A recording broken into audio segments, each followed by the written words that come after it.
Madame, Monsieur, bonjour. Merci de nous prêter attention à la ligne de l'actualité de ce samedi 17 août.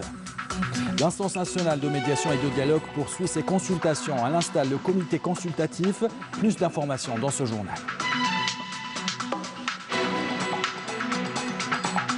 Nous vous emmenons à La Rouate pour vous parler de qualité et de quantité de la pomme de terre. Sur place, les semences de pommes de terre sont produites pour la première fois. Et un peu d'images relaxantes à la fin de ce journal sur les hauteurs de Taref, un écosystème fragile à préserver.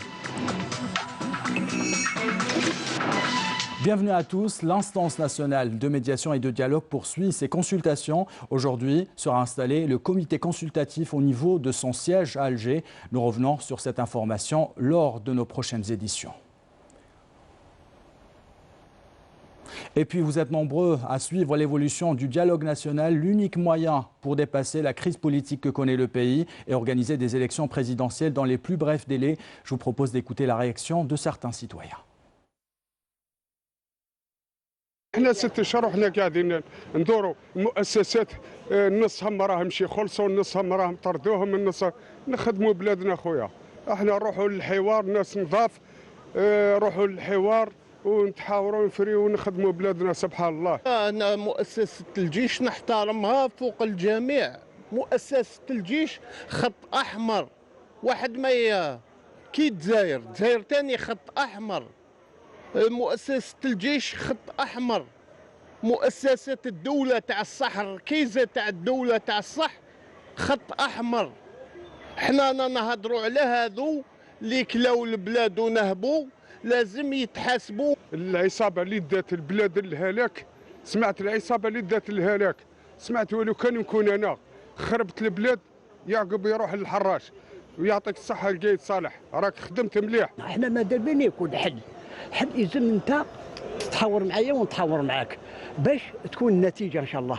هذا ما كان، ونقولوا ان شاء الله حنايا نحبوا عبد صالح اللي يحكم الجزائر، اللي يحكم اللي يسير الجزائر، يكون عبد مصلح، يكون عبد يخاف من ربي، يكون يجيب الخيرات للبلاد والشباب تخدم وكل حاجه في بلاصتها. اعتقد ان الحل في هذه الازمه السياسيه هو الذهاب الى طاوله الحوار البناء.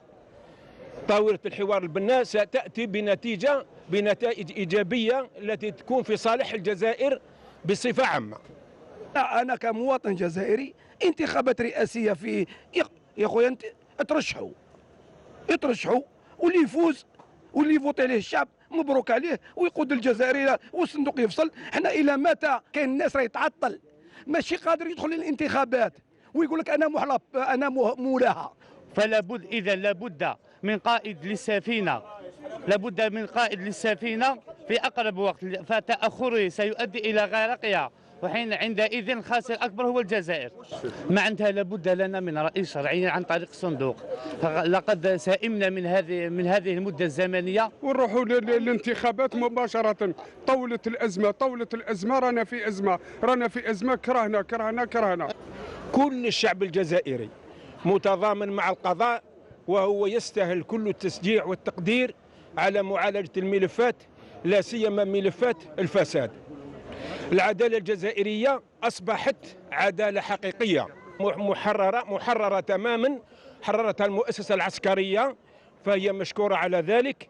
نحن نؤيد فكرة الحوار الوطني بمشاركة جميع أطياف المجتمع، مكونات المجتمع الجزائري، بمشاركة النخبة نتاع المواطنين الجزائريين في كل ولايات الوطن، في 48 ولاية أن تكون ممثلة في الحوار الوطني، ويكون حوار جدي وفعال من أجل الخروج من الأزمة. احنا ماذا بينا يستمر هذا الحوار، يكون مستمر ديما ونناقشوه باش على الأقل نلحقوا الانتخابات في أسرع وقت. ماناش نقعدوا ديما في الحوارات ماذا بينا لازم الحوار يتم، ندير له نقاط الحروف ويتم لنا وندير انتخابات في اقرب وقت. انا يم الحوار لازم نتحاوروا، عندنا حل وقت اخر من غير الحوار. وهذه البلاد تاعنا احنا وين رانا رايحين بها؟ ما نتحاوروش بعد وين لا فاهم وين رانا رايحين. لازم حل ولا لا اختي، لازم نرمموا الشعب هذا الصح، لازم نتحاوروا مع بعضنا بعض.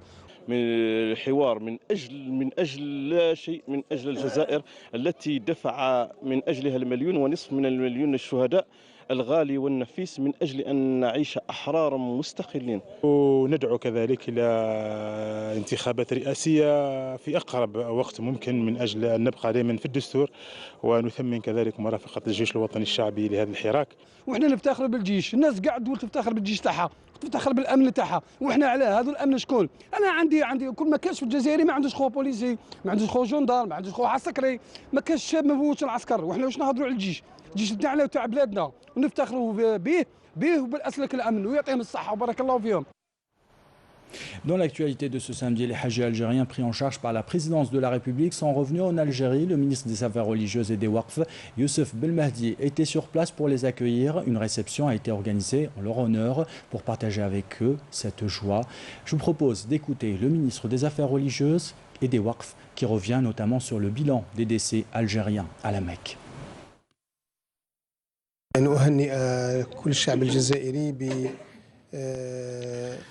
Permettez-moi de féliciter tout le peuple algérien pour l'accomplissement de nos pèlerins des rites du Hajj, sans qu'il n'y ait d'incident majeur. Cependant, nous regrettons la perte de 17 Hajjis qui souffraient de maladies chroniques, dont la plupart sont décédés de crise cardiaque. Nous avons aussi constaté la bonne organisation de notre délégation. On vous parle dans ce journal de deux entreprises algériennes à Souk Ahras. La première affiche des signes de croissance. Elle fabrique des poteaux électriques. La deuxième, par contre, souffre de la concurrence. Sur place, les autorités locales souhaitent booster davantage l'activité industrielle en récupérant des nouveaux terrains. Les détails avec Amel Messaïd.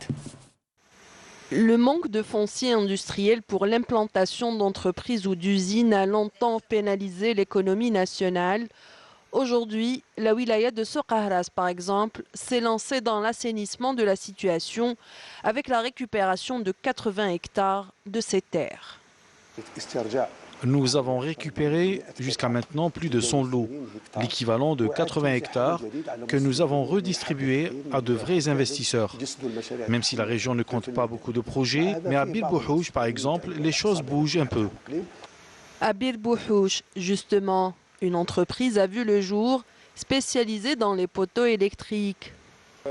Nous avons 47 employés, 42 en production et 5 en administration, dont le directeur de l'unité.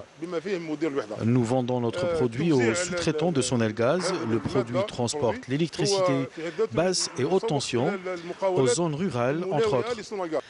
Autre projet et autre défi. Il s'agit de l'unité de production de papier, une expérience de plus de 30 ans. L'unité a démarré en 1987 avec 75 personnes. Aujourd'hui, nous sommes 42 seulement. Avant, on recrutait des saisonniers. Aujourd'hui, on ne le fait plus. On fait les 8 heures. Tout devient difficile. L'écoulement et la vente. Nous avons régressé depuis. Ce dernier exemple tire la sonnette d'alarme sur le secteur industriel dans la région de Souk Ahras pour une meilleure gestion et un assainissement global. Et à Rouad, c'est l'heure de retourner la terre pour sortir les pommes de terre. Des centaines d'agriculteurs se retroussent les manches. Les semences de pommes de terre sont produites pour la première fois dans cette région. Objectif, assurer un meilleur rendement et une bonne qualité de produit. Mouna Wal Hamoudi.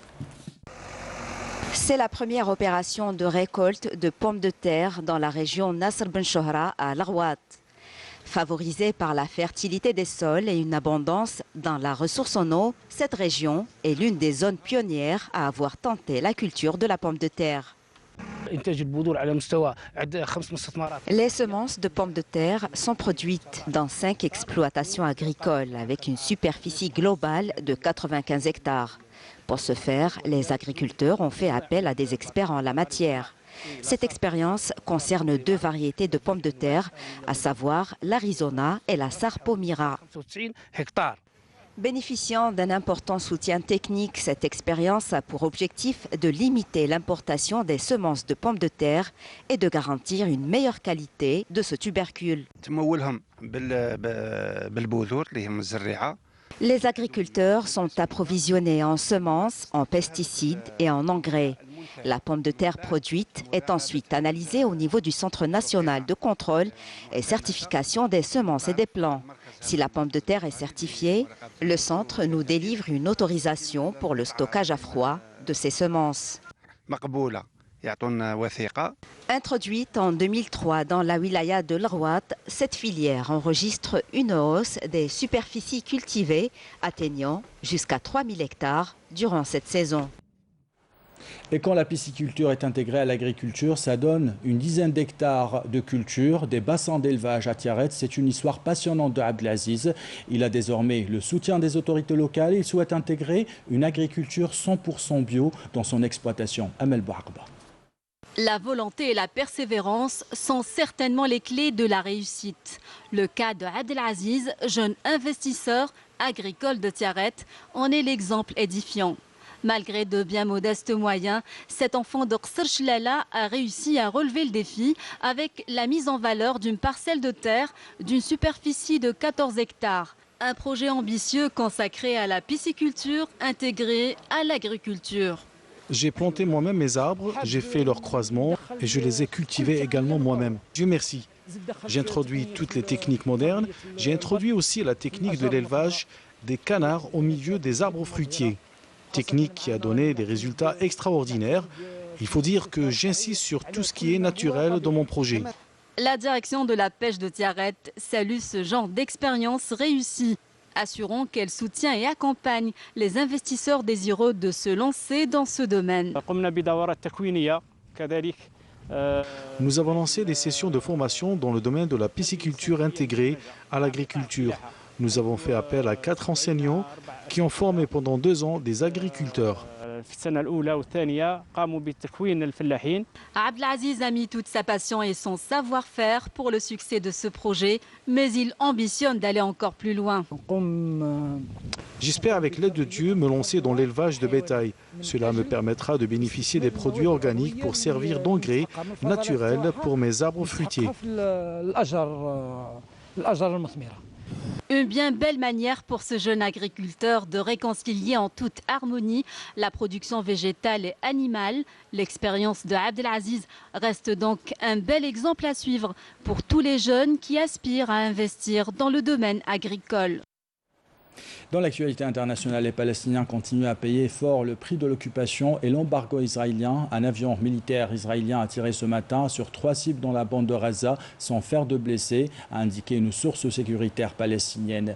Les frappes ont touché un poste d'observation du mouvement palestinien Hamas à Beit Hanoun. Le ministère palestinien de la Santé à Gaza avait indiqué plus tôt dans un communiqué que 32 Palestiniens avaient été blessés hier lors de manifestations hebdomadaires par des tirs israéliens à balles réelles le long de la clôture qui sépare les territoires occupés à Israël. En Syrie, les jours se suivent et se ressemblent. 15 civils, dont 6 enfants, ont été tués hier dans des raids aériens de l'armée syrienne, notamment sur le camp de déplacés dans le nord-ouest de la Syrie, a indiqué l'Observatoire syrien des droits de l'homme. Et puis, toujours dans l'actualité internationale, le dirigeant nord-coréen Kim Jong-un continue de souffler le chaud et le froid. Il vient de superviser un tir d'essai d'une nouvelle arme selon l'agence de presse officielle coréenne. L'agence parle d'un développement d'un nouveau système d'armement dans un laps de temps très réduit et qui démontre les parfaits résultats. Entre les deux puissances nucléaires, rien ne va plus non plus. De vives tensions entre New Delhi et Islamabad sur la question du Cachemire après la décision du gouvernement indien de révoquer l'autonomie constitutionnelle de la partie du Cachemire contrôlée par l'Inde. Une décision jugée illégale par le Pakistan voisin et à l'origine de manifestations violentes à Srinagar, principale ville de la partie du Cachemire administrée par l'Inde. Retour en Algérie, à la plage de Mouri, des centaines d'enfants venus de Sétif et issus de familles modestes profitent de la mer toute la journée, mais pas que. Le matin, ils vont respirer de l'air frais à la montagne. Le soir, ils ont rendez-vous avec des soirées bien animées. Des éducateurs veillent sur leur bien-être et des médecins sur leur santé. Mounana Walhamoudi. Des vacances pleines d'ambiance, un concentré de sport, d'activités, de découvertes et de joie. Des vacances en bord de mer sur la plage de Zoumouri à Boumerdès sont organisées au profit de ces enfants venus de la wilaya de Sétif. Il s'agit pour la plupart d'enfants orphelins ou issus de familles démunies.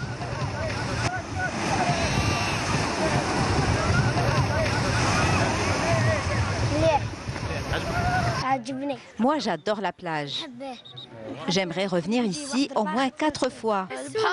Depuis qu'on est ici, on se baigne matin et soir. On fait des activités intéressantes. On se promène dans la forêt et les encadreurs font très attention à nous.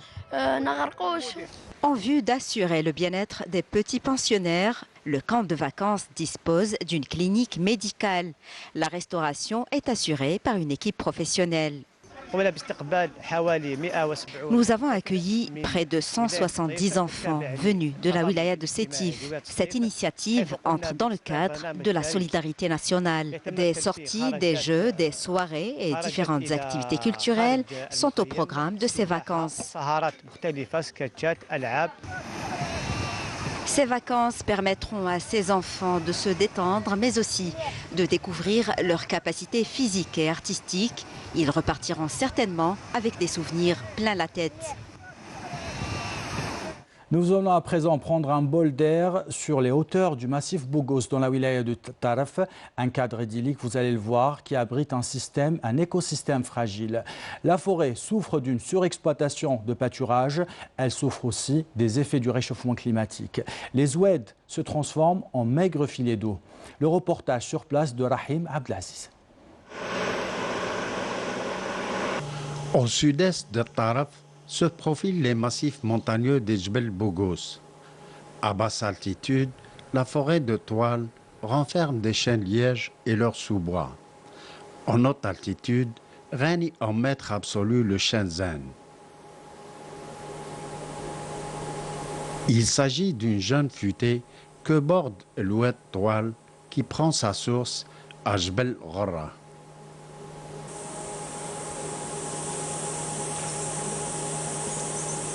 On est dans la forêt domaniale de Oued Bougos, au niveau du canton de Toile, en pleine forêt de chêne zen. Il s'agit d'un biotope doté d'un microclimat.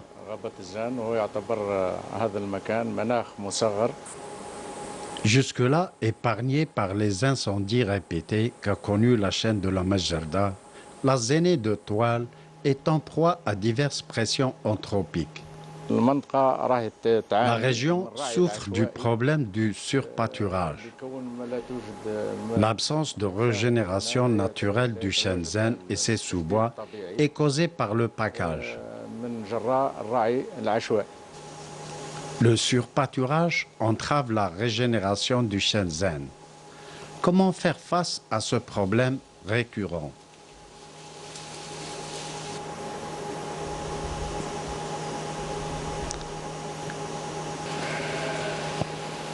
En effet, c'est toute la forêt qui est concernée par le package ovin et caprin. Pour mettre fin au phénomène du package, les responsables locaux de ce secteur doivent ériger cette zone en réserve naturelle et interdire par là le package dans ce canton. Préserver ce riche patrimoine forestier d'importance méditerranéenne demeure des plus malaisés, surtout que la région est sujette au stress hydrique qu'exacerbe bien sûr le phénomène du réchauffement climatique. Et on termine ce journal par une page sportive. Pour son premier match, le MCA a raté son entrée avec un nul à domicile face à l'ASM Ain Mlila par le score de 1 but partout. L'ouverture du score était signée Draja, comme on peut le voir sur ces images, à la 82e minute pour le Mouloudia d'Alger. Et 2 minutes ont suffi à Siam pour égaliser.